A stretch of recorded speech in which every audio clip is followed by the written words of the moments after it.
Olá, sejam bem-vindos a mais um episódio do No Princípio Era a Bola, o podcast da Tribuna Expressa em que descomplicamos o futebol. O meu nome é Hugo Tavares da Silva e connosco, como sempre, estão Rui Malheiro e Tomás da Cunha. O Derby Lisboeta é o prato principal deste capítulo, gravado na manhã de 13 de novembro, mas também teremos a vitória do Futebol Clube do Porto no relevado, que está a 20 km da casa de Álvaro Pacheco, e depois juntaremos pitadas do fresquinho de Copenhaga e Londres. Este podcast Expresso é só um de muitos que pode ouvir no site do Expresso ou na sua plataforma preferida. Histórias inspiradoras, os debates que importam, entrevistas exclusivas. Da cultura à política, da economia ao humor. Ouça onde e quando quiser. Fica a par das últimas novidades em expresso.pt/podcasts e nas nossas redes sociais. Expresso. Liberdade para pensar. Antes de irmos ao Benfica Sporting, mesmo ao jogo, às opções iniciais, às mexidas durante os 90 minutos, dá vontade de lembrar aquela frase mítica de Trapattoni quando disse: graças a Deus temos Simão. E que refrescante é ver um médio como João Neves a jogar a médio, hein? Presumo que seja este o sonho molhado de qualquer adepto de futebol. Ainda por cima com estrelinha, já no último derby em Alvalade tinha feito um golo aos 94. Que rapaz é este, Rui? É um jogador tremendo e antes de tudo, viva Hugo, viva Tomás, belíssima caneca. Infelizmente os nossos ouvintes não podem ver a tua caneca do Batistuta, exatamente, e cumprimentos obviamente a todos que nos ouvem. O João Neves acabou por ser o jogador mais determinante deste derby de ontem e sobretudo salientar o aspecto por onde começaste, é que João Neves deve jogar no corredor central e não no corredor direito, e faz toda a diferença João Neves estar no corredor central. Acabou por ser o jogador, e o Tomás tinha tocado nisso, e eu também já tínhamos tocado nisso na altura, quer do jogo diante do Futebol Clube do Porto, quer na antevisão que nós fizemos ao jogo diante do Sporting. Este Benfica passa muito pelo estado de alma do João Neves, a forma como ele é capaz de carregar a equipa e de ser praticamente um capitão sem braçadeira com 18 anos, o que é verdadeiramente impressionante. E no jogo de ontem, sobretudo, foi um elemento muito importante na primeira parte, na forma como o Benfica pressionou, e a verdade é que nos primeiros 15, 20 minutos a pressão do Benfica resultou muito bem, e sobretudo na fase em que o Benfica estava mais descaracterizado e em busca da reviravolta, e foi uma reviravolta caída do céu, mas já lá iremos. A verdade é que o João Neves foi sempre o jogador mais criterioso da equipa do Benfica, não só na forma em como buscava recuperações de bola, mas também na forma como procurava entregar a bola, mesmo que os seus colegas depois procurassem de forma exagerada cruzamentos sem qualquer sentido a partir do corredor direito, porque o corredor esquerdo estava completamente desequilibrado com a presença do Morato do ponto de vista ofensivo, e não é por acaso que a entrada tardia do Gonçalo Guedes acaba também por permitir ao Benfica finalmente ter corredor esquerdo na chegada às zonas de finalização. Mas indo concretamente à tua pergunta, reforçar claramente a ideia. O João Neves é a grande figura do clássico, independentemente do Edwards e do Gyökeres terem tido um papel preponderante na primeira parte e ter passado muito por eles os desequilíbrios que aconteceram na primeira parte, mas o jogador que tem um papel mais relevante ao longo de todo o jogo e que acaba por ser determinante até pelo golo que aponta, e tal como disseste muito bem, mais uma vez aos 90+4, é João Neves, que claramente carregou a equipa do Benfica. O regresso de João Neves, lá está, levou mais uma aposta inesperada, desta vez com Morato como lateral esquerdo, e o regresso à linha de 4. O que é que resultou desta inovação, Tomás? Se quiseres podes fazer o encaixe com as opções de Ruben Amorim, que não vence um clássico ou derby há 10 jogos já. Antes de mais, olá aos dois e olá também a quem nos vai acompanhar. Eu diria que Roger Schmidt, na preparação desta partida e na forma como escolheu quer o sistema, quer os jogadores, foi por um caminho que é muitas vezes falado no futebol, mas nem sempre acontece. Ou seja, fazer o simples às vezes é o mais difícil. Eu acho que Roger Schmidt fez o simples, fez o óbvio, se quisermos. O Benfica só tinha um meio campo possível, João Neves e Florentino. Era impensável, depois daquilo que aconteceu contra o Porto, em que João Neves foi o motor do Benfica, tirá-lo do meio campo. Voltou ao sistema que é mais confortável para o Benfica também. Tentou recuperar a equipa da época passada no sentido de pressionar alto e condicionar a construção do Sporting, sobretudo naqueles 20 minutos iniciais em que forçou vários erros, e aí vimos o Benfica a tentar pressionar com 3 na frente e depois Florentino a sair numa pressão mais alta em comparação com o João Neves, e a verdade é que o Benfica nesses primeiros 15, 20 minutos de facto esteve por cima e depois criou também algumas oportunidades. Fez também o óbvio, e aqui digo isto em tom elogioso, não se confundam, de colocar uma referência. Era impensável também entrar com Gonçalo Guedes no ataque contra o trio de centrais do Sporting, e muito longe de ter uma opção para saltar a pressão que os Leões iriam fazer, e fizeram desde o início. A escolha que não foi tão óbvia, apesar de tudo, foi a colocação de Morato como lateral esquerdo. Mas foi uma partida, apesar de tudo, competente naquilo que Morato pode oferecer, como um lateral mais sólido nos duelos. Claro, teve dificuldades quando o Edwards lhe fugiu do raio de ação e apareceu por dentro em acelerações. Aí não é um problema de Morato diretamente, é um problema do coletivo e do encaixe tático, claro também do próprio jogo. Mas de facto Morato nos duelos, também com bola em alguns momentos, acabou por ser um jogador que deu garantias a Roger Schmidt, e não sei se esta aposta até não vai ser para continuar. Aqui também se percebe o caos na lateral esquerda do Benfica.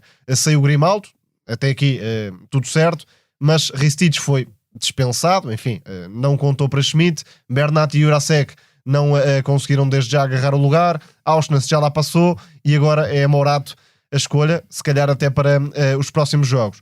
Depois, uma escolha de facto rica para o Benfica nesse sentido, e que protegeu a equipa, Florentino e João Neves. Neste tipo de jogo, até acabou se calhar por ser interessante para o Benfica, na primeira parte, a ausência de Cocos, porque Cocos iria ser titular no derby, e não sei se iria estar tão à vontade num jogo contra o Sporting. Vamos lá ver quando era preciso pressionar, sem vamos lá ver quando o Turco voltar, como é que Roger Schmidt desembrulha esta situação. Estes elogios já não podem existir na segunda parte para o treinador do Benfica. Acho que o Benfica vence o jogo, apesar de Roger Schmidt, e não por aquilo que Roger Schmidt deu à equipa. Do ponto de vista da procura da baliza do adversário, claramente inclinou a equipa para um jogo exterior, juntando Arthur Cabral e Tenkstedt, e aqui até se justificaria a presença de Musa se era para atacar de uma forma tão direta e com tantos cruzamentos. Na segunda parte, destaca-se sobretudo a participação de Auschwitz. Tinha deixado um passo de ruptura antes, participa em profundidade no lance que dá a vitória ao Benfica, mas a equipa tinha um lado coxo, que era o lado esquerdo. É inexplicável como é que Morato, numa altura em que o Benfica estava a perder, queria ir para cima do Sporting, queria abrir o campo, e não tinha qualquer tipo de profundidade no corredor esquerdo, não tinha de facto essa imprevisibilidade naquele corredor. E Gonçalo Guedes, mesmo entrando muito tarde, ainda conseguiu agitar aquele lado, e até ganhou a falta que minuto 87 dá a origem do canto do golo. Por isso, desta vez há méritos de Roger Schmidt na forma como preparou o jogo e tentou recuperar a equipa, também com as escolhas adequadas para cada papel. Não tão bem na leitura da segunda parte, ganhou aqui um oxigénio, um salva-vidas, mas mais pelos jogadores do que pela ação do próprio treinador. Rui, deixa-me voltar a ti. Não reparei se Roger Schmidt estava ali à porta da redação a fazer o levantamento do clube de infância dos jornalistas ou não, mas vou arriscar. O resultado foi muito melhor do que a exibição do Benfica, ou não? Foi muito melhor que a exibição do Benfica, o resultado, e a verdade é que não é preciso ser do Porto, do Benfica ou do Sporting ou de qualquer outro clube, porque existem bem mais clubes do que os três grandes para chegar a tão brilhante conclusão. E a verdade é que Roger Schmidt, se já tem tido algumas dificuldades para saber perder, ontem mostrou que não sabe ganhar, e esse aspecto é absolutamente indissociável da sua conferência de imprensa, que foi absolutamente miserável, ao contrário da conferência de imprensa de Ruben Amorim, que foi bastante certeiro e não se refugiou, e podia ter procurado ir por aí pela questão da arbitragem, mas também não faria qualquer sentido face àquilo que aconteceu no jogo. Aquilo que me parece, e o Tomás tocou nos pontos essenciais, é que se o Benfica na primeira parte acaba por conseguir contrariar aquilo que podia ser um ascendente do Sporting, que depois acaba por acontecer mais a partir do minuto 20-25, porque o Ruben Amorim conseguiu encontrar forma de sair da primeira pressão do Benfica e até da segunda pressão.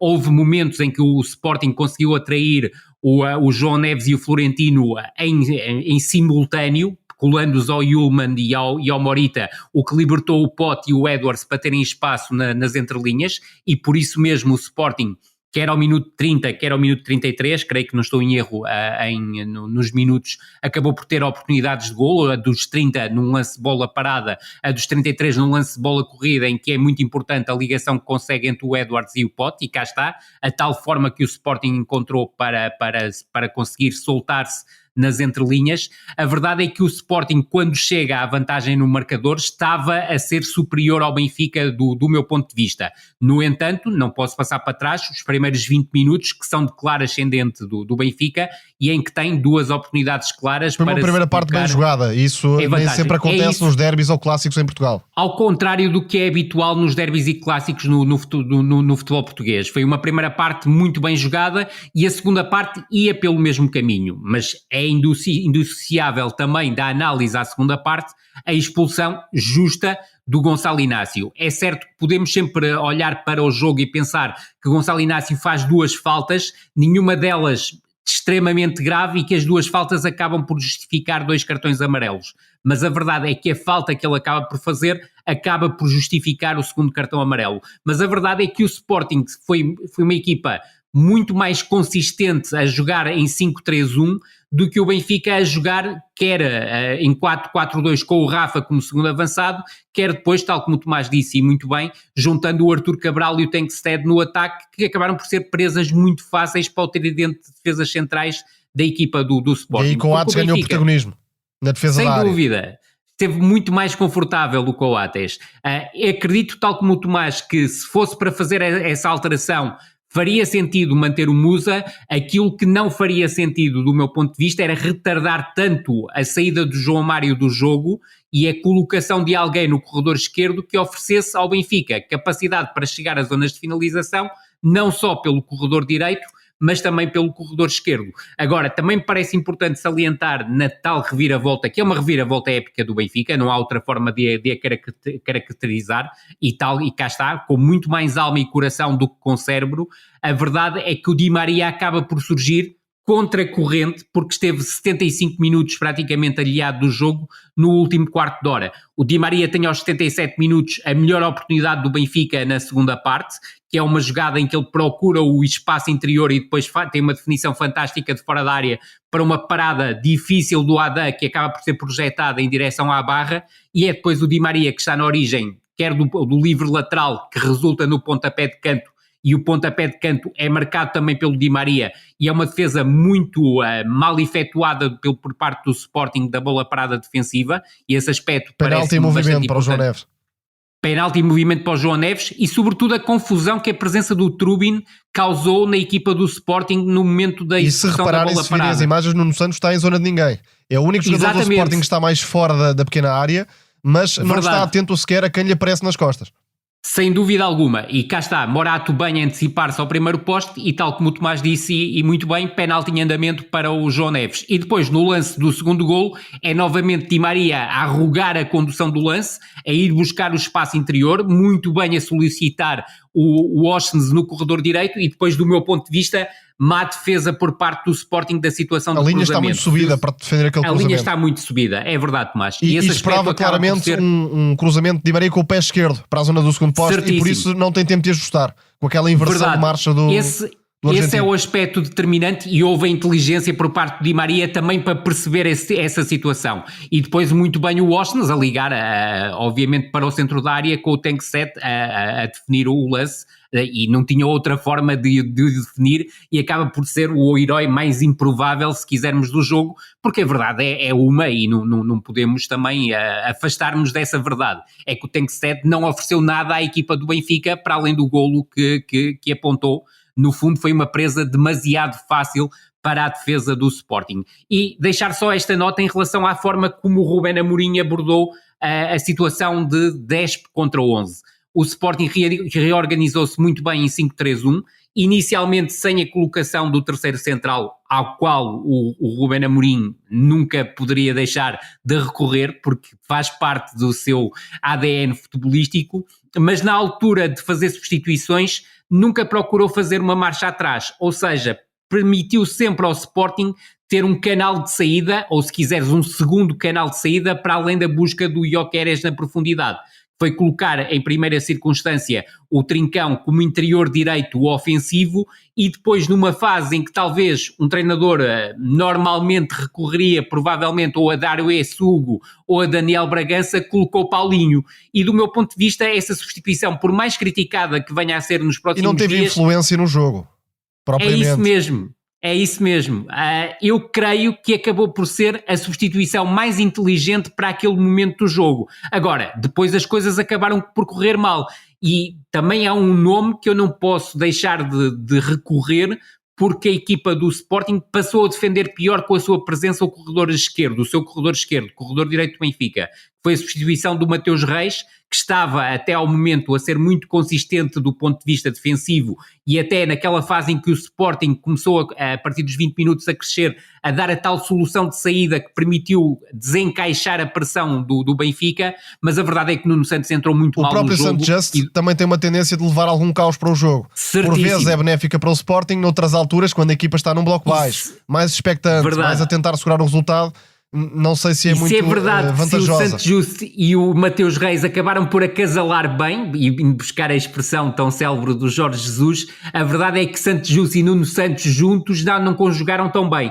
Ainda que o Sporting tenha tido, durante a mesma fase em que defendia em 5-3-1, procurou, quando o Benfica saía a construir desde trás, o 4-4-1, com o Nuno Santos a ser mais médio esquerdo e o Santos Justo a ser defesa esquerdo. E eu creio que nesses momentos houve desajustes por parte da defesa do Sporting e que acabam por estar na origem do 2-1. O Mateus Reis, aliás, fez um excelente jogo na primeira parte.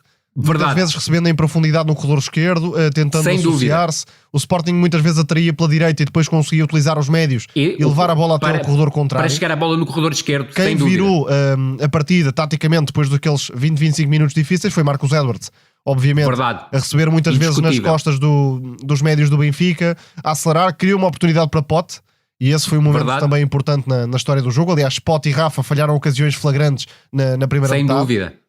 E depois com a entrada de Nuno Santos e também com a vinda de Sanchez para o lado esquerdo, o Sporting teve de facto menos controle. Na primeira parte, claro, também há de destacar o papel dos médios. Yulman e Morita, muitas vezes com um posicionamento mais baixo, a dar a linha de passe e a atrair os médios do Benfica para depois filtrarem o passe para Pote e Marcos Edwards, sobretudo. E sempre com a disponibilidade tremenda de Gyökeres nas desmarcações de ruptura, em profundidade, a conduzir a bola. Faz um jogo tremendo, muito para além do golo. Sem oportunidades, a não ser o golo, e aí, sendo um grande remate, Trubin também deixa a ideia de poder fazer um pouco melhor na proteção do primeiro posto, mas de facto Trubin fez várias defesas importantes também. Foi um jogo dividido nesse sentido, oportunidades para os dois lados. Mais uma vez o Sporting atraído pelo seu bloco baixo. Tem acontecido em vários jogos. Verdade. Em Braga, o Sporting não estava a permitir muitas oportunidades. Sofreu o gol do empate, num lance isolado de livre. Contra o Rakov, não estava a permitir oportunidades. Volta a sofrer um golo. E aqui na Luz a mesma coisa. Um jogo aparentemente controlado, em que o Sporting depois acaba por perder pontos. Neste caso, perde mesmo o derby. É verdade, e nunca esquecer que o Sporting ao minuto 90 mais 3 tinha 6 pontos de vantagem sobre o Benfica e sobre o Futebol Clube do Porto. E era muito difícil para Roger Schmidt sair desta situação. E agora tem aqui claramente um novo ânimo para enfrentar os próximos desafios. Verdade, e provavelmente até vai dar férias, não é? É futebol. Vocês já falaram do coração e da alma para ganhar este jogo, mas expliquem-me lá, vocês que veem tanta bola, como é que uma equipa com menos um jogador consegue ter mais bola que o adversário sendo do mesmo nível? Ou seja, como é que isto pode acontecer? Porque há uma incompetência clara do modelo de jogo do Benfica, um modelo de jogo claramente corroído e, sobretudo, aquilo que me parece é que voltou a faltar o tal golpe de asa ao Roger Schmidt para perceber como jogar de 11 contra 10 e ser superior ao adversário, porque a verdade é que o Benfica não foi superior ao adversário. De 11 contra 10, criou muito pouco, criou sempre de forma previsível, foi uma equipa sem criatividade, sem imprevisibilidade no assalto ao último terço, e o Sporting sentiu-se plenamente confortável, tal como o Tomás dizia.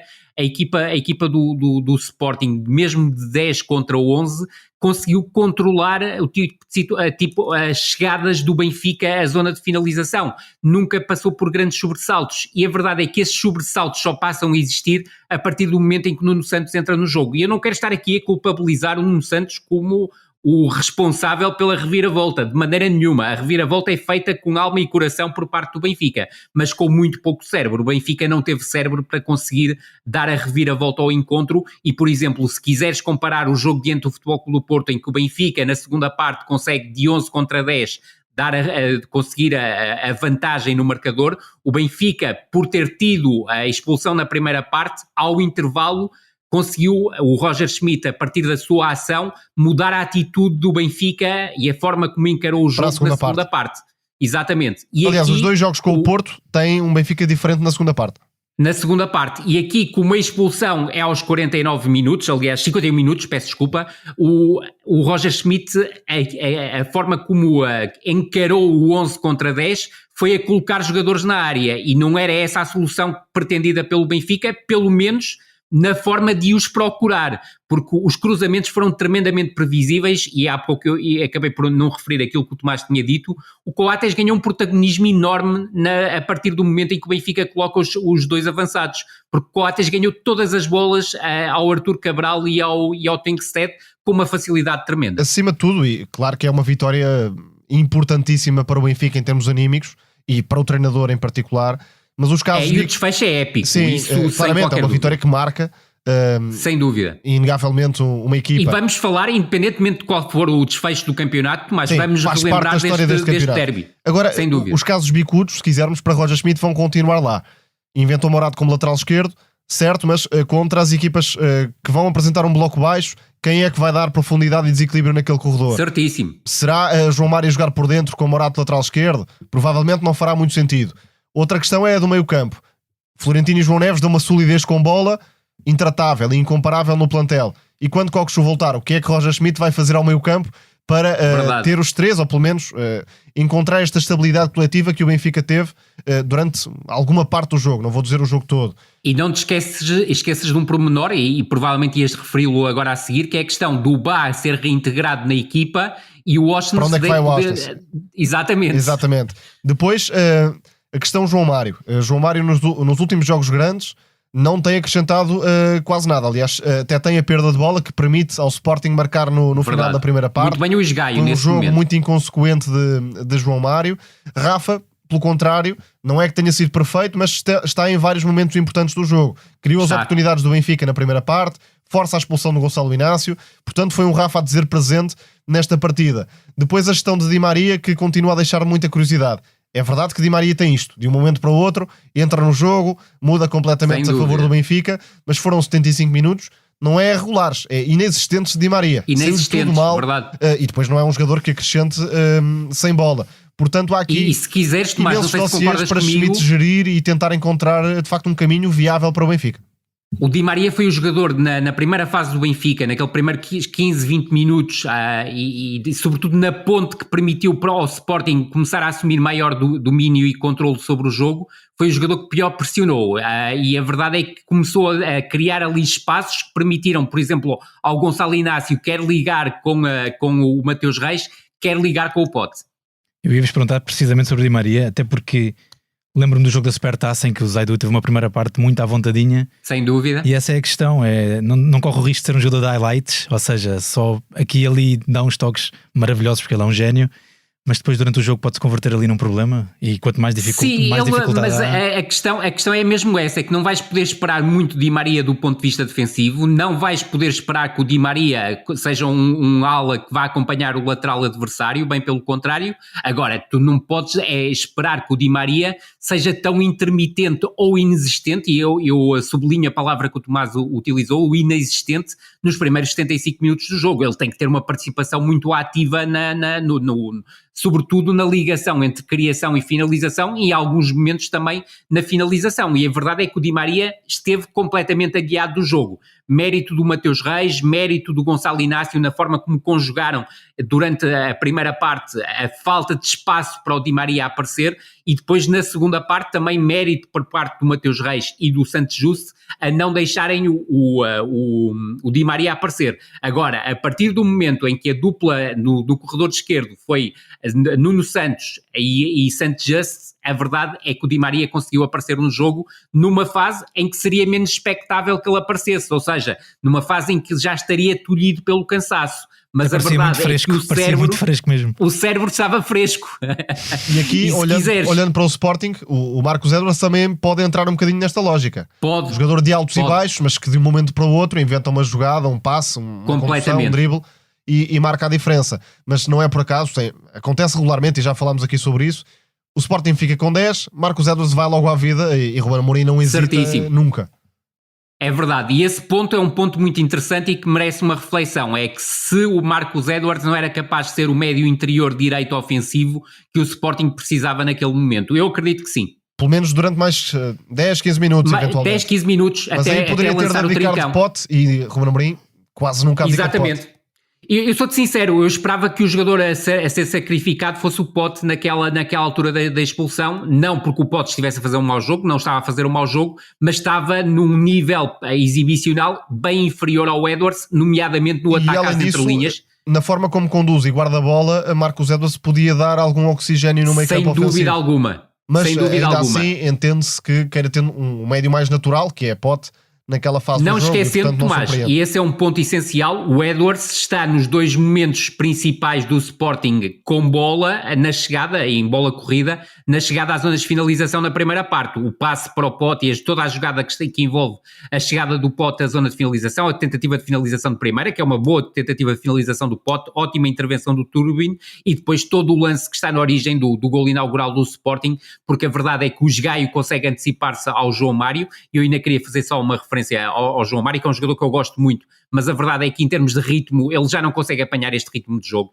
Na Liga dos Campeões ainda é mais visível, mas ontem foi também visível essa dificuldade em ele acompanhar o ritmo do jogo. Os duelos também. Um bocadinho mais elevado, exatamente, a questão dos duelos é fundamental. A forma como ele é surpreendido pelo Gaio mostra muita lentidão na forma como se mexe, ele está de costas para o jogo e não consegue ter a agilidade para se virar e perceber que o Gaio estava mesmo em cima dele, mas a verdade é que o Edwards é absolutamente genial na forma como tira o Morato do caminho, na forma como conduz, temporiza e espera a desmarcação que é absolutamente fantástica do Gyökeres entre o Otamendi e o António Silva. Bom, fechamos por aqui o derby. Vamos agora ao Vitória Porto, no Dom Henriques, tal estádio que, segundo Sérgio Conceição, está a 20 km da casa de Álvaro Pacheco. Ou seja, Conceição... A precisão de Sérgio Conceição, não é? Conceição quis mostrar que sabia tudo sobre o adversário. Exatamente. O que é certo é que no início do campeonato apontava-se ao quão meritório era o Porto ganhar jogos jogando tão pouco e que a partir daí só se podia melhorar, mas os pontos continuam a aparecer e os problemas mantêm-se. Mas os problemas mantêm-se, claro. O que é que se passa, Rui? Foi um jogo muito difícil para o Futebol Clube do Porto e, em primeiro lugar, quero dar mérito à equipa do Vitória Sport Clube, que faz uma primeira parte tremenda, porque foi uma equipa que se impôs ao Futebol Clube do Porto, quer em termos de duelos, quer em termos de agressividade colocada no jogo, quer em termos também de pressão, e sobretudo depois foi uma equipa tremenda a chegar às zonas de finalização com uma inteligência fantástica.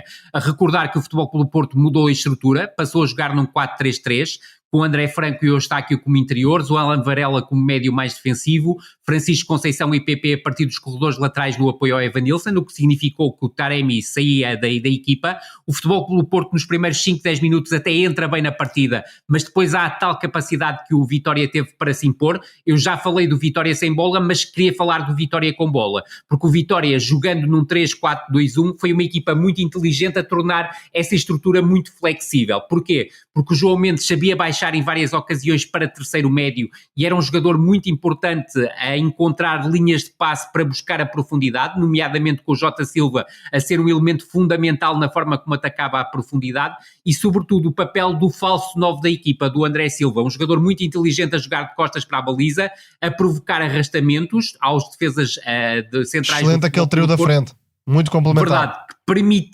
Permitiram ao Jota Silva atacar com muita contundência à profundidade. Depois destacar-te, volto a frisar esse aspecto, independentemente do Maga estar ligado ao golo inaugural da equipa do Vitória. O Vitória é muito mais acutilante pelo corredor esquerdo com o Ricardo Mangas, a sentir a falta do Bruno Gaspar no corredor direito do ponto de vista ofensivo e do ponto de vista defensivo. É certo que o Maga está na origem do golo inaugural da equipa do Vitória, mas não consegue atingir do ponto de vista de nível exibicional aquilo que o Bruno Gaspar, este melhor versão do Bruno Gaspar, oferece do ponto de vista ofensivo à equipa do Vitória. Mesmo assim, uma exibição do ponto de vista ofensivo muito aceitável do Maga, e a verdade é que o Vitória falha a grande penalidade, grande defesa do Diogo Costa, mas o André Silva faz o golo na recarga e depois tem 4 oportunidades para fazer o 2-0 e é Diogo Costa com uma atuação verdadeiramente superlativa que consegue segurar o Futebol Clube do Porto no jogo. E a verdade é que nós víamos um Sérgio Conceição absolutamente furibundo no banco, a preparar uma revolução para a segunda parte, e na pior fase do Futebol Clube do Porto no jogo, Francisco Conceição acaba por conseguir tirar o coelho da cartola, que é aquele cruzamento cirúrgico para o Zaidu, e a forma como o Zaidu, que estava a ser o pior em campo até aquele momento, consegue finalizar o lance impondo-se ao Maga, e cá está as tais dificuldades do Maga do ponto de vista defensivo na cobertura do segundo posto a serem determinantes para o Zaidu conseguir chegar à igualdade. E depois, na segunda parte, o Vitória continua a querer ser acutilante, mas a verdade é que houve mais Futebol Clube do Porto, ou seja, o Futebol Clube do Porto na segunda parte passa a ser uma equipa muito mais unida, uma equipa muito mais agressiva com e sem bola, e depois há a alteração estrutural por parte do Sérgio Conceição, mudança para o 4-4-2 com a entrada do Taremi e do Galeno, e a verdade é que 2-3 minutos depois o Futebol Clube do Porto chega neste caso finalmente à vantagem para os Dragões, ou seja, pontapé logo do Diogo Costa também muito importante, para além da quantidade de defesas que fez, foram 7 defesas de elevado grau de dificuldade a buscar a bola longa, e até o penalti defendeu. Verdade, para uma zona é absolutamente, pouco favorável, absolutamente notável. É uma exibição, do meu ponto de vista, 10-10 do Diogo Costa na partida de Guimarães, e absolutamente o melhor em campo, independentemente da capacidade de decisão que o Francisco Conceição teve.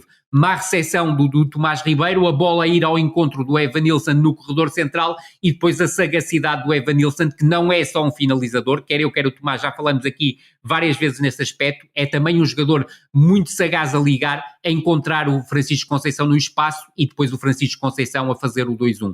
A partir daí, um Vitória que procurou de forma desabrida o 2-2, e a grande muralha para o Vitória chegar ao 2-2 foi a capacidade que o Diogo Costa teve para fazer novamente a diferença, independente do Futebol Clube do Porto estar melhor organizado do ponto de vista defensivo, mas recordo que o Futebol Clube do Porto acaba o jogo praticamente a defender em 4-1-4-1, com o recurso ao Grujic para robustecer a zona intermediária, e um Futebol Clube do Porto que procurou fazer o 3-1 através de um contra-ataque, esteve perto de o fazer, mas a verdade é que o resultado é castigador para a equipa do Vitória, mas acaba por ser uma reviravolta cirúrgica da equipa do Futebol Clube do Porto, muito assente na grande exibição, numa exibição enorme, absolutamente superlativa do Diogo Costa. Era aí que eu ia precisamente, já não é a primeira vez que acontece dele ser o melhor em campo. Não.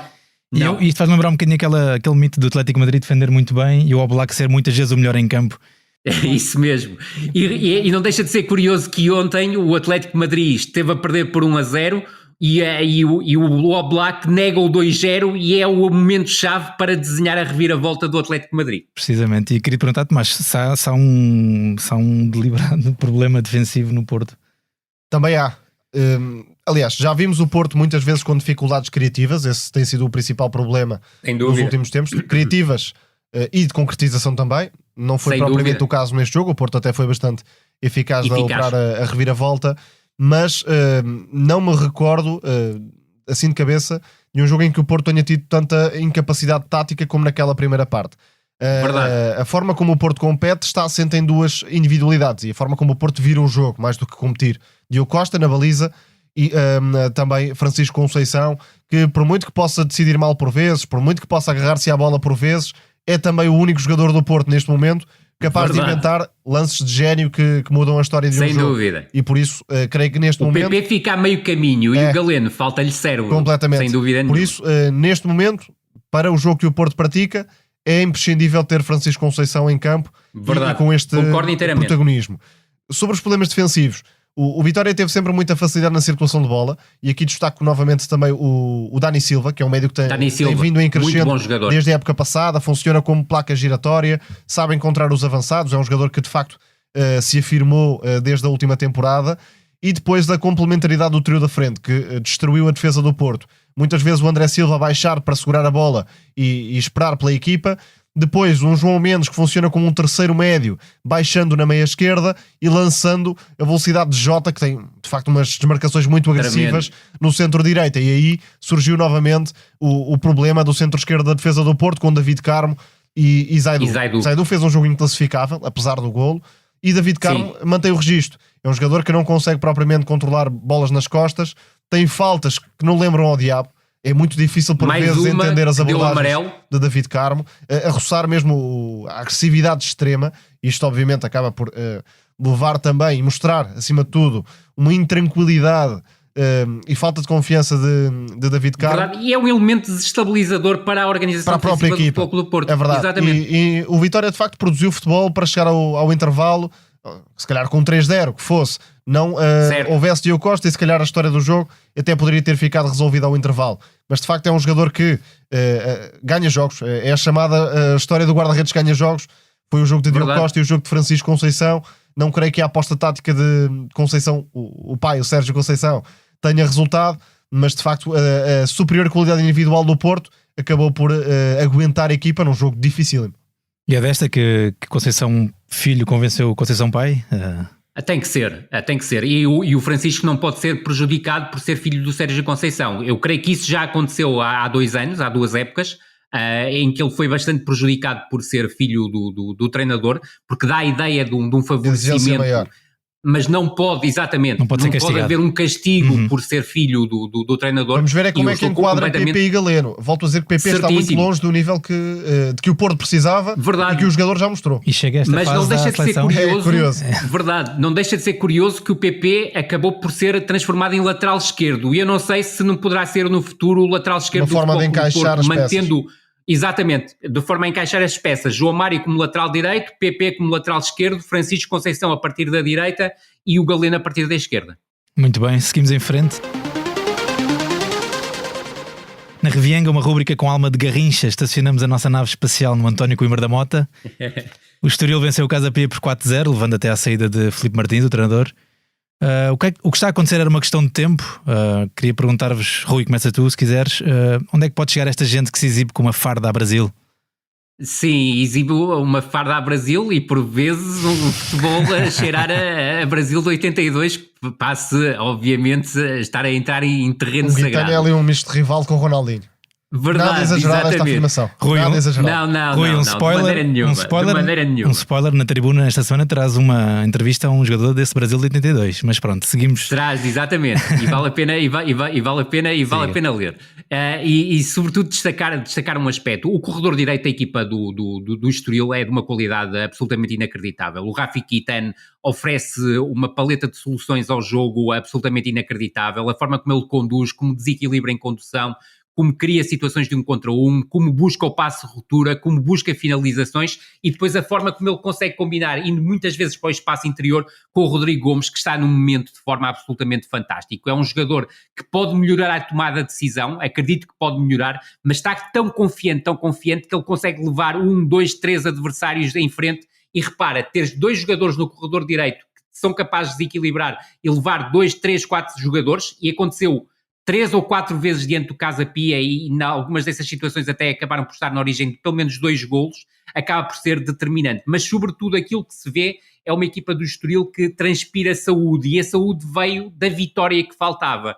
Porque esta equipa já jogava bem. É inegável que esta equipa já jogava bem, e já jogava bem com o Álvaro Pacheco. Porque no fundo o Vasco Seabra aproveitou a última versão. E perdeu pontos várias vezes nos descontos, com alguma infelicidade. Sem dúvida, enfim, futebol. Sem dúvida nenhuma. E o Vasco Seabra aproveitou a última versão do Álvaro Pacheco no Estoril. E a verdade é que conseguiu, sem dúvida nenhuma, alimentar uma equipa que, do meu ponto de vista, está mais forte na zona central do meio campo, quando junta o Jordan Oldsgrove com o Mateus Fernandes. Estão os dois claramente, umbilicalmente ligados à forma como este Estoril joga bem. Depois, salientar-te que no corredor esquerdo o Tiago Araújo tem ganho influência nos últimos jogos. É certo que pode melhorar ainda a tomada de decisão, mas é um jogador muito importante e, sobretudo, parece-me que houve um passo em frente na equipa do Estoril, que foi a colocação do João Marques como médio, se quisermos, o terceiro avançado, o terceiro Gonçalves, médio desta equipa. Exatamente. É a comparação mais natural.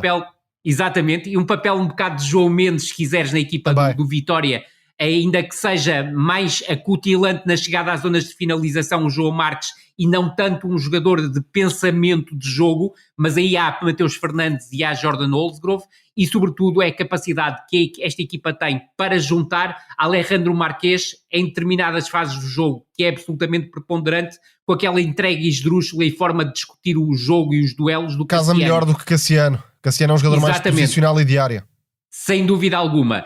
E deixar aqui também a nota que a equipa melhorou a consistência defensiva com a linha defensiva a 5. os centrais estão mais consistentes nesta tripla. Agora, há aqui um problema nesta equipa, é que quando faltaram destes centrais, Eric Kabak e o Mangala estão lesionados e muito provavelmente Morne Diaye terá que ser adaptado à zona central da defesa. E isso pode causar alguns problemas em termos de organização defensiva à equipa do Estoril. E depois deixar-te aqui, o meu único ponto negativo a esta equipa do Estoril é a incapacidade que o Heriberto tem para acrescentar algo a esta equipa. Do meu ponto de vista, quando ele era titular, estava a ser um problema para a equipa do Estoril. É certo que ela tem velocidade para entregar ao jogo, mas toma muitas más decisões, e a verdade é que mesmo neste jogo diante do Casa Pia, com o adversário claramente em dificuldades, o Heriberto entra no jogo e toma uma quantidade absurda de decisões que acabam por prejudicar a forma como a equipa estava a chegar e muito bem a zona de finalização. E a verdade é que o João Marques, neste momento, tem que ser titular indiscutível nesta equipa do Estoril. Mais 2 notas nesta revienga, peço-vos um futebol mais rápido agora. Tomás, chamaste nada. Chamaste Kanté do São Luís a Fabrício Isidoro e ele tratou de meter um golo ao Boa Vista aos 92 minutos. Engataram a terceira vitória seguida. Não está nada mal para não este França. Nada. E é uma equipa que, conseguindo também vencer fora do São Luís, cuidado, pode fazer uma temporada de facto mais tranquila do que se calhar a maioria das pessoas esperava. O Boa Vista vai em queda livre, enfim, era expectável que acontecesse, tendo em conta a fragilidade do plantel e o início espetacular de temporada que os achadrezados acabaram por fazer. Agora o Farense tem sido de facto uma equipa muito estável, aproveita os jogos em casa, tem competido longe do São Luís, é uma equipa acima de tudo muito coerente e muito equilibrada na proposta. Mesmo fora de casa consegue ser igual a si própria, por vezes com mais cautelas na forma como baixa os extremos, e essa é uma adaptação que José Mota tem promovido, mas depois tem um meio campo de ferro, com os jogadores que já destacámos inúmeras vezes. Mateus Oliveira, um médio mais de toque, também eficaz na bola parada, Kanté, Isidoro mais na progressão, e de facto o Estoril a partir do meio campo também consegue sempre competir. Depois no ataque há muito talento. Não é uma equipa que tenha escassez de opções para o ataque, bem pelo contrário. De maneira nenhuma. Entre Rui Costa, um Bruno Duarte, um Bellumi, a experiência e a inteligência na definição do Marco Matias, há aqui de facto um plantel à altura para José Mota trabalhar. Joker, o Elvis Baldé entrou também, e agitou o jogo. Também, Elvis Baldé que foi figura na segunda liga, não tem o mesmo protagonismo, mas não deixa de ser uma arma importante para José Mota. E não deixa de ser curioso, Tomás, e permitem-me só dar esta nota, é que o José Mota conseguiu, com as substituições que fez, ter os 2 jogadores que entraram a marcar o segundo e o terceiro golo. O Fabrício Isidoro, o 2-1, e o 3-1, que é um golo de bandeira do Rafael Barbosa, que é mais um elemento ofensivo que esta equipa pode lançar. É verdade, há muitas opções para um plantel que vem na segunda liga. Sem dúvida alguma, e é um jogador que pode jogar como a partir das alas, como falso ala, como também pode jogar como médio ofensivo, se quiser inverter, por exemplo, o tridente de meio campo, passando de 1-2 para 2-1. Rui, o que é que andas a gostar tu então no Moreirense? Querias dar aqui uma nota? Nós já destacamos aqui o tridente de médios do Moreirense, que continua a exibir-se a um nível absolutamente notável. O qual Jardel. Exatamente, mas aqui hoje o destaque vai obviamente para o golo que o André Luiz marcou. Nós tínhamos aqui salientado a semana passada o facto do André Luiz ser um dos melhores cabeceadores do campeonato, se não mesmo o melhor cabeceador do campeonato, e a verdade é que um cruzamento milimétrico do Fabiano, mas ainda a uma distância considerável da linha de golo, o cabeceamento do André Luiz a impor-se ao Murua, que mais uma vez está ligado a um golo sofrido do Estrela da Amadora, a mostrar aqui capacidade do Moreirense para voltar a vencer fora, num jogo que foi equilibrado, mas a equipa do Moreirense soube, do meu ponto de vista, lidar muito bem com um jogo muito físico e muito direto da equipa do Estrela da Amadora, e teve também em destaque um guarda-redes que tem feito uma temporada muito interessante, que é o Kiwin, que se tem imposto como guarda-redes titular desta equipa do Moreirense. Ele que há 2 épocas, quando o Moreirense estava na primeira divisão, não era a opção principal, era mais o Mateus Spazinato, e que esta temporada, depois de uma boa temporada na segunda liga, tem sido o guarda-redes claramente a marcar também aqui diferenças numa defesa que, tal como o Tomás e eu já tínhamos dito em edições anteriores, melhorou com a experiência que o Marcelo e o Maracás dão ao eixo central do setor defensivo. Falta dizer que o Moreirense está em 5º lugar, apenas a 3 pontos do Sporting de Braga. Assim, já tendo jogado com várias equipas difíceis. Sim. E a próxima jornada é Moreirense-Benfica, completa o ciclo dos 4 principais. Muito bem, estão a 5 do Porto e a 8 de Benfica e Sporting. Seguimos em frente na Totti, ou Totti, vamos para o lado mais francescano desta rúbrica, creio. Na Premier League houve mais um daqueles espetáculos que dão um bom nome ao campeonato, e vou já cometer a atrocidade de admitir que não vi o jogo. O Chelsea City acabou 4-4. És um traidor do futebol.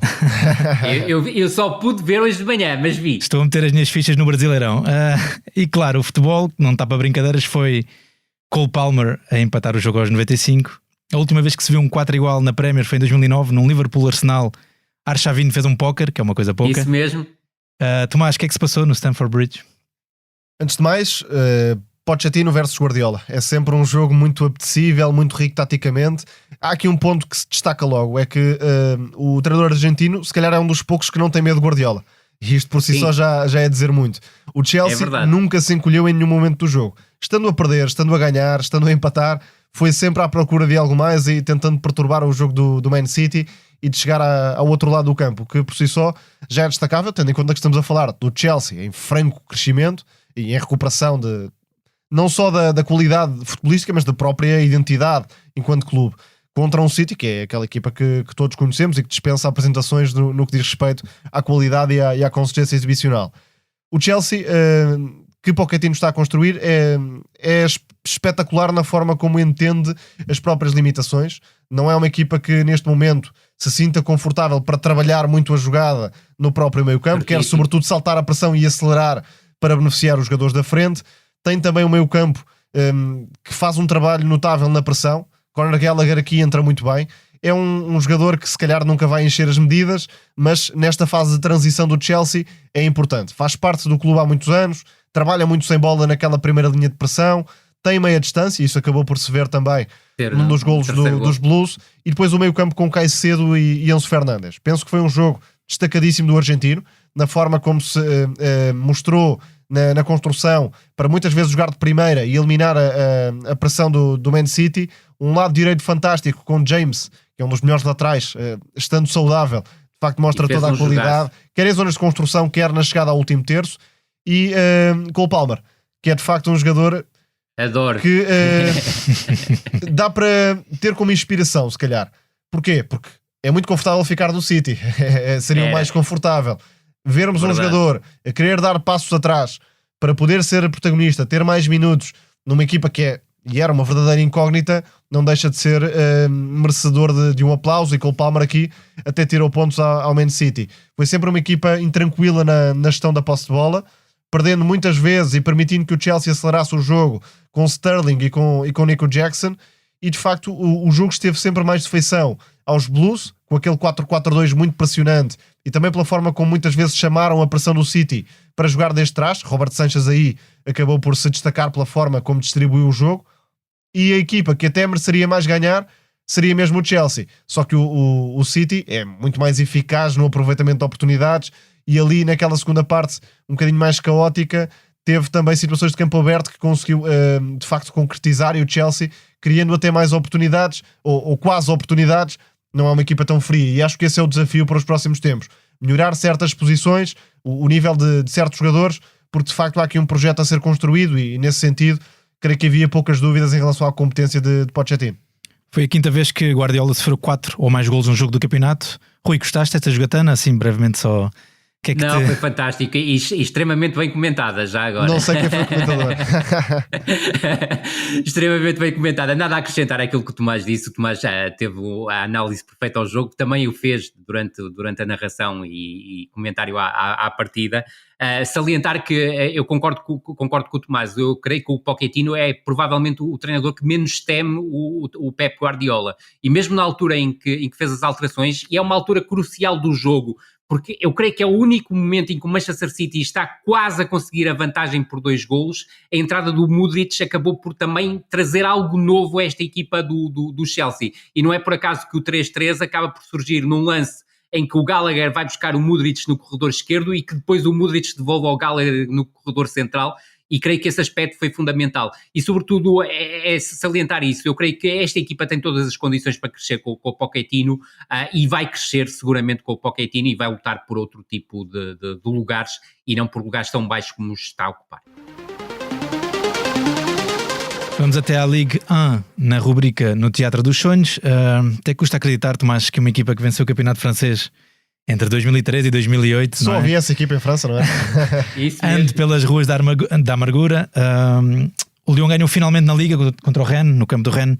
Ajuda-nos a perceber o que se passa ali. E já agora, que espaço é que tem tido Diego Moreira, um canhoto que está emprestado pelo Chelsea? É, de facto, um caso estranhíssimo que não toca só a equipa de futebol, toca também toda a estrutura envolvendo os adeptos que estão, enfim, de relações cortadas, digamos, com os dirigentes e inevitavelmente com a própria equipa. Troca treinadores, agora é Fábio Grosso, que recentemente foi atingido na deslocação a Marselha, um episódio gravíssimo também.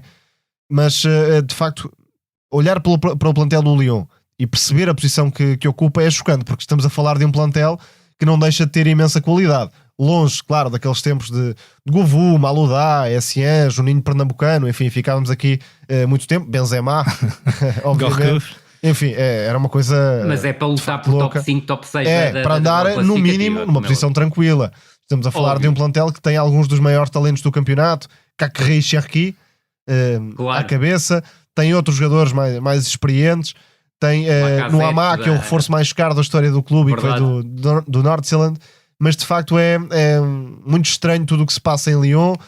John Textor comprou o clube e instaurou-se ali um conflito entre Jean-Michel Aulas, o histórico presidente do clube, e a figura de John Textor, que tem outros clubes, o Palace e o Botafogo também. É um regime de multipropriedade, mas de facto, se nós quiséssemos encontrar razões futebolísticas e com alguma naturalidade para explicar, não conseguíamos. É de facto um caos em forma de clube nesta altura, com todo o peso histórico que tem, porque estamos a falar de uma equipa que foi dominadora e que deu muitos jogadores para o topo do futebol europeu ali na primeira década do século. Sim, e a verdade é que com a vitória de ontem não saiu do último lugar e apenas tem 7 primeira pontos. Vitória contra o Rennes, que jogou com 10 o jogo todo, e também exatamente, é uma vitória. Exatamente, convém também salientar isso, é que o Rennes jogou com 10 desde o minuto 5, portanto, e mesmo assim não foi uma vitória fácil para a equipa do Lyon. O Rennes também teve oportunidades para se colocar em vantagem e depois para conseguir a igualdade. Já agora, perguntavas-me sobre Diego Moreira, não está a ser o empréstimo mais feliz para o jogador do ex-Benfica e que optou por rumar ao Chelsea. De facto, em termos de projeto de carreira, não parece de todo ter sido a melhor opção. Agora, provavelmente também garante desde já. Financeiro é que deve ser muito interessante. Garante desde já a vida para o futuro. Só uma pequena curiosidade, que não é de agora. Mama Baldé, que chegou a ser um lateral direito extremo no início de carreira, depois foi subindo para avançado, vimos-lo no Aves, por exemplo, há uns anos. Também em França se destacou como avançado e agora no Lyon joga como avançado. E Lacazette, por exemplo, neste jogo ficou no banco. Também dá para perceber algumas coisas. É verdade. Finalmente. Aliás, a dupla de ataque foi o Mama Baldé com o Nuama, mas o Nuama ainda não está no Porto. Mas é um jogador com muito potencial. Jefinho é outro que... Sem dúvida, que também ficou no banco. Também ficou no banco. Um saltou do Botafogo para este Lyon. Ou seja, há aqui uma série de bons jogadores, mas equipa não há. E tu destacaste aqueles que para mim são os dois melhores, o Cacré e o Cherki, são jogadores de um nível recentemente, Cherki fez um europeu de sub-21 espetacular. Fantástico. O Lyon vendeu Barcola para o PSG por muito dinheiro, só que depois, de facto, a equipa coletivamente está à deriva. E Fábio Grosso também não parece ser o também homem certo há um jogador que tem sido, se calhar, o mais estável por cima, que é o Tolisso, que do meu ponto de vista tem feito Tolisso uma boa Lacazette, temporada. Dois dos mais experientes. Isso mesmo, sem dúvida. Finalmente, na arte vem depois. O Rui Malheiro quer falar de um rapaz de 17 anos que nasceu no Kuwait, tem nacionalidades sueca e síria e recentemente até resolveu um jogo contra o Manchester United. Quem é este Thomas Brolin dos tempos modernos, Rui? Verdade, e tem um cheirinho a Thomas Brolin, ainda que seja canhoto, mas parte muito bem do corredor direito para o corredor central. É um jogador muito interessante. Repara que em 24 jogos esta temporada, e porque tem feito várias competições, e o Copenhaga vem das pré-eliminatórias da Liga dos Campeões, e ele tem jogado, marcou 11 golos, o que significa que, tendo 1262 minutos de utilização, ele marca um golo a cada 115 minutos. Para um menino de 17 anos, curiosamente vai completar depois da manhã 18 anos, é absolutamente brutal. Sobretudo salientar um aspecto, é tremendo a fazer diagonais da direita para o meio, é canhoto preferencial, mas também sabe executar com o pé direito.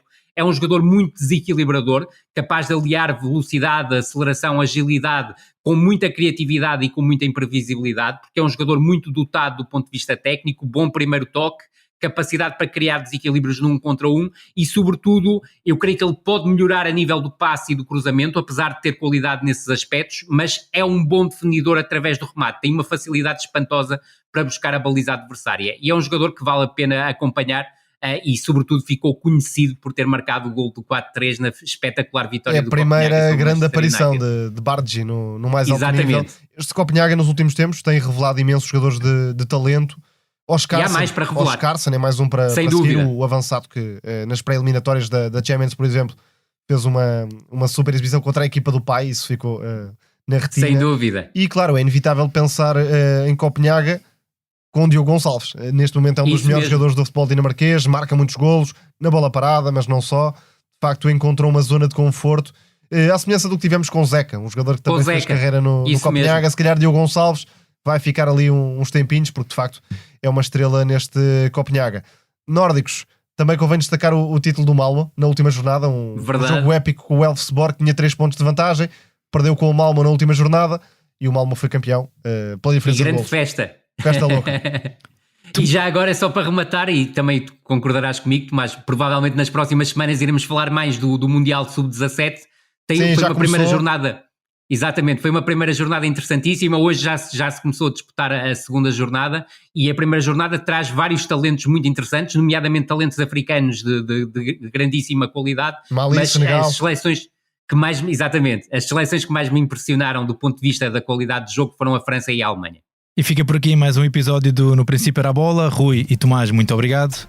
A sonoplastia deste episódio foi de João Martins. A Liga Portuguesa agora vai parar 2 semanas. Até lá haverá a seleção, Taça de Portugal e Liga dos Campeões. Da nossa parte, para a semana a mais, um abraço. Grande abraço a todos.